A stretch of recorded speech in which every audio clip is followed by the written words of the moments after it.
कात्यायनी माता की कथा। जय श्री कृष्णा, राधे राधे। आप सभी पर माता रानी की कृपा सदा सर्वदा बनी रहे, इसी मंगल कामना के साथ आज की वीडियो का शुभारंभ करता हूं। आज चैत्र माह के शुक्ल पक्ष की षष्ठी तिथि है और आज ब्रज मंडल की अधिष्ठात्री देवी माता माता कात्यायनी की पूजा अर्चना एवं कथा का श्रवण किया जाता है। कात्यायन ऋषि की पुत्री होने के कारण माता कात्यायनी के नाम से अभिहित किया गया है।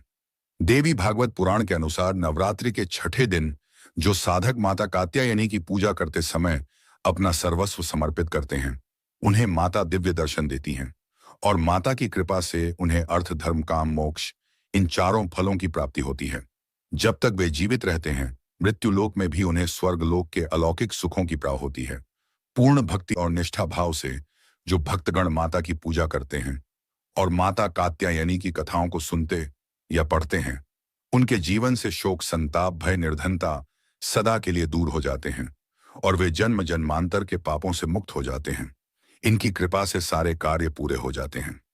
मां कात्यायनी अमोघ फल दयनी है। प्रिय भक्त गणों, भगवान श्री कृष्ण को पति के रूप में पाने के लिए ब्रज की गोपियों ने भी माता कात्यायनी की पूजा की थी। इनकी पूजा काल यमुना के तट पर की गई थी, इसीलिए वह ब्रज मंडल की अधिष्ठात्री देवी के रूप में प्रतिष्ठित है।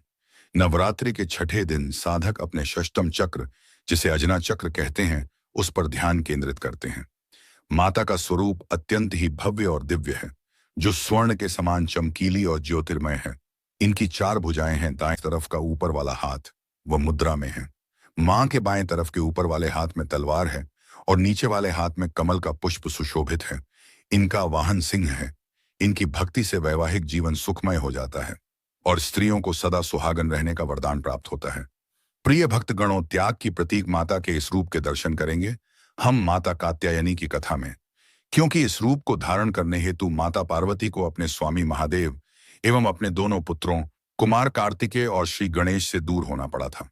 आप सभी भक्तगण इस कथा को बड़ी श्रद्धा तथा प्रसन्न चित्त मन से सुनिए। इससे सभी प्रकार की मनोकामनाएं पूरी होती हैं। कथा को आधा अधूरा छोड़ने का पाप ना करें, इससे माता रानी का अनादर होता है।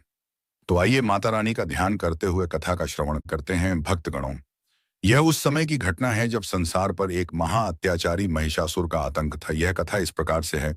रंभा नामक राक्षसी ने भगवान ब्रह्मा से वरदान के रूप में एक शक्तिशाली पुत्र प्राप्त करने के लिए कठोर तपस्या की और यही रंभा का पुत्र महिषासुर था।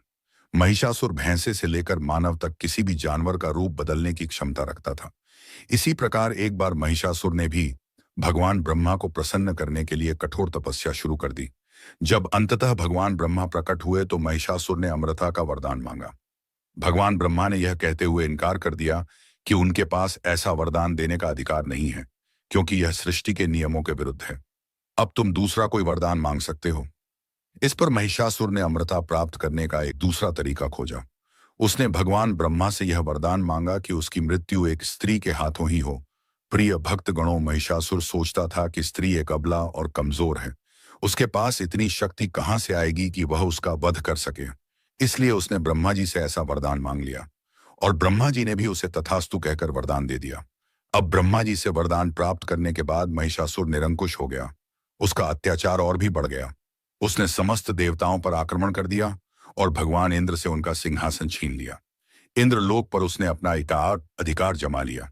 इस प्रकार महिषासुर का अत्याचार शुरू हो गया। उसकी क्रूरता को रोकने वाला कोई नहीं था, क्योंकि उसने तीनों लोकों में कहर बरपा रखा था। इंद्र ने अपना सिंहासन खो दिया। यज्ञ एवं पूजा पाठ बाधित हो गए और सृष्टि में सर्वत्र असमंजस स्थापित हो गया। प्रिय भक्तगणों, इसी बीच देवी के परम भक्त ऋषि कात्यायन देवी को अपने पुत्री के रूप में प्राप्त करने के लिए घोर तपस्या कर रहे थे एवं माता ने भी उन्हें वचन दिया था कि वे उनके पुत्री के रूप में अवतार लेंगी। अब ऋषि कात्यायन की कठोर तपस्या से प्रसन्न होकर माता पार्वती ऋषि कात्यायन के घर पुत्री के रूप में अवतार ले लेती है। अब ऋषि कात्यायन की पुत्री होने के कारण उनका नाम कात्यायनी पड़ा। उन्हें कात्यायनी नाम से अभेद किया गया। इधर महिषासुर के अत्याचार से सभी देवी देवता त्राही त्राही कर रहे थे। इस प्रकार वे ब्रह्मा, विष्णु, महेश तीनों देवताओं के पास गए और तभी तीनों देवता मिलकर कात्यायन ऋषि के आश्रम पर आए। उन्होंने माता कात्यायनी से विनती की कि वे महिषासुर का वध करें और देवताओं का कल्याण करें। देवताओं की यह दुर्दशा देखकर माता कात्यायनी अपने सर्वशक्तिमान सिंह पर आरूढ़ हो गई इस प्रकार सभी देवताओं ने अपने अस्त्र शस्त्र सभी शक्तियां उन्हें प्रदान की। सभी शक्तियों से परिपूर्ण होकर सिंह पर आरूढ़ होकर देवी कात्यायनी विंध्याचल पर्वत की तरफ चल पड़ी। वहां जाने के बाद वे एक आसन जमाकर वहीं पर ध्यान मग्न हो गईं। उधर जब महिषासुर के सेवकों की नजर उन पर पड़ी और उन सेवकों ने अपने राजा महिषासुर से देवी के बारे में बताया।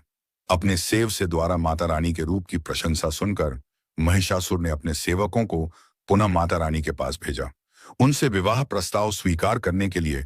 इस प्रकार सभी सेवक माता रानी कात्यायनी के पास गए और उन्होंने महिषासुर का प्रस्ताव माता कात्यायनी के समक्ष रखा। तब माता कात्यायनी ने कहा कि मैं उसे ही वर दूंगी जो मुझे युद्ध में पराजित करे। इतना सुनने के बाद महिषासुर को बड़ा ही आश्चर्य हुआ। महिषासुर ने खुद को इतना बड़ा समझ लिया था कि वह एक महिला से युद्ध नहीं कर सकता था। उसने अपनी सेना उनसे युद्ध करने के लिए भेजा। कुछ ही समय में माता रानी ने सभी दैत्य सेनाओं का नाश कर दिया और चचोर चमर और कई अन्य घातक राक्षसों को उनके द्वारा जमीन पर गिरा दिया गया। एक महिला द्वारा अपनी पूरी सेना को पराजित किए जाने का अपमान सहन करने में असमर्थ महिषासुर स्वयं युद्ध के मैदान में उनका सामना करने के लिए उनके सामने आया। क्रोध में अंधा व मूर्ख विभिन्न रूप धारण करने लगा। कभी वह एक भयानक भैंसे में बदल गया, कभी एक हाथी, एक शेर और कई अन्य भयानक प्राणियों में उसने देवी के सिंह पर आक्रमण करने के लिए छलांग लगाई। अपने क्रोध में महिषासुर ने युद्ध के दौरान पृथ्वी पर भयानक कंपन और अन्य आपदा पैदा कर दी। प्रिय भक्तों, वह कोई साधारण राक्षस नहीं था। इस प्रकार उसके और देवी के बीच 10 दिनों तक युद्ध चलता रहा। अंत में उसने हवा में एक लंबी छलांग मारी और माता ने अपने पैर से उसे जमीन पर गिरा दिया। जैसे ही वह भैंसे से इंसान में बदल रहा था, माता कात्यायनी ने अपना त्रिशूल उसकी छाती में घुसा दी। फिर उन्होंने उस दुष्ट राक्षस का सिर धड़ से अलग कर दिया। महिषासुर का वध करने के बाद सभी देवी देवता बहुत हर्षित हो गए और प्रसन्नता पूर्वक उनका जयकार करने लगे। और ऋषियों ने अपने सिर झुकाकर उन्हें नमस्कार करते हुए उनकी स्तुति की। तीनों लोगों को व्याकुल करने वाले महिषासुर का माता रानी ने अंत किया। देवताओं को वरदान दिया कि जब जब देवता उनका स्मरण करेंगे तब तब माता रानी उन्हें संकटों से मुक्ति दिलाएगी। प्रिय भक्त गणों, अन्य पौराणिक मान्यताओं के अनुसार इसीलिए इनको महिषासुर मर्दिनी कहते हैं, जिन्होंने यह व्रत सबसे पहले किया था। अब उसकी कथा सुनिए। इस कथा को सुनने के बाद माता कात्यायनी की कथा संपूर्ण होती है। एक बार एक बूढ़ी मां ने नवरात्रि का व्रत किया। बड़ी ही भावभक्ति से पूजा अर्चना की। उन्हें वृद्धावस्था में क्या बाधा थी। वह तो अपने पुत्र पतियों की सुख सुविधा के लिए व्रत किया करती थी। वे दिन भर कठोर मन करके अपनी प्यास को रोके रहीं और दिन में ब्राह्मणों को मिट्टी के पात्र में भरकर पानी और रतु फल दान दिए। दोना भर भर के चीनी और दही वितरण किया। उन्हें गर्मी के कारण बहुत बेचैनी हो रही थी। इस कारण वे बहुत देर तक पानी में पड़ी रहीं, मुंह धोती रहीं। तब कहीं थोड़ा बहुत धैर्य बंध पाया। धूप तो तेज पड़ ही रही थी, इस कारण बार बार मुंह सूख रहा था। बहुत बेचैनी हो रही थी। एक तो बुढ़ापा और दूसरा यह भयंकर गर्मी। वृद्धावस्था की स्थिति तो कुछ दूसरे ही प्रकार की होती है। जैसे तैसे रोध हो करके दिन कट पाया। अब पहाड़ से रात सामने थी। उनका कटना बड़ा ही कठिन दिखाई दे रहा था। खटिया पर पड़े पड़े शांति नहीं मिल रही थी। वे बार बार करवट बदल रही थी। अनेक बार वे बाहर जाती और भीतर आती। उन्हें घर के अंदर शांति नहीं थी। वे खटिया पर पड़ी पड़ी माता का स्मरण करती रहीं। वे कहती रहीं, हे माता जी, आप मेरी लाज रखिएगा। आप ही मुझे शांति दे दीजिएगा, जिससे मैं यह व्रत कर सकूं और यह पहाड़ सी रात शांतिपूर्वक व्यतीत हो सके।